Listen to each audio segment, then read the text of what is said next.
So I see you're reading the Bible. What passage are you looking at? I'm looking at Joshua chapter 6. Oh, that's a really interesting one. That fall of Jericho, right? I've always wondered, what do you think the purpose of that passage is? That's a good question. I believe that there is a strong central purpose to this passage. First, to get a look at things, let's look at a little bit of the relationships that go on in the story. First, let's look at Joshua, the relationship between Joshua and God. They had a very tight relationship. Joshua stood behind Moses in command for over 40 years, and he did this without complaining or without being annoyed, because he didn't know what was going to come next, but he stood there quietly behind Moses for 40 years. And you'd think that would be hard because you don't know what's coming next or whatever, but he did this successfully. So he had a good reason to, he was behind Moses. Moses was a great leader. So, there was at least a good reason for that. And you know the story of Moses. He led the Israelites out of Egypt and away from slavery.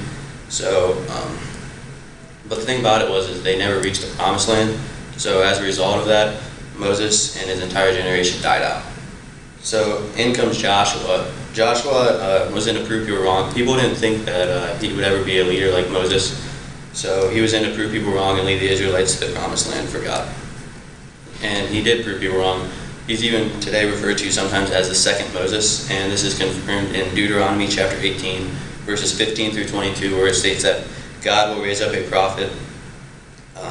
God will raise up a prophet like Moses after Moses' death.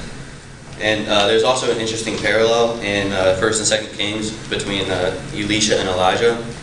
So Joshua receives Moses' garments after his death and is transformed by them, just as Elisha picks up Elijah's mantle in 2nd Kings chapter 2, verses 13 through 14. According to Daniel Hawk in The Truth About Conquest, Joshua is described as a warrior for God. And when approached by God to be the leader of the Israelites, he collapsed in obedience. So this just shows how Joshua is a good and faithful servant to God and is the right person for this to be the leader of this holy conquest. Now that we've looked a little bit about Joshua and God, let's look at another relationship, this one between an outsider. This outsider is named Rahab, and we will look at her relationship with God. I believe that she is one of the most important people in this passage. And even though she is a Canaanite prostitute that lived within the walls of Jericho, no one really wanted anything to do with her. She was looked down upon by pretty much everyone. People only associated her with sex. So in reality, she should not have been spared when the Israelites took over Jericho. But she was spared. So this just shows that she showed trust in God and helped out the Israelites by housing the spies for Joshua, just to get a feel for the town of Jericho.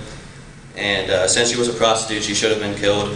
In Deuteronomy and Leviticus, she would have been. It states in there that no human beings who have been devoted to destruction can be ransomed. They shall be put to death. So since she wasn't, this just shows that God is for anybody that has the right heart for him.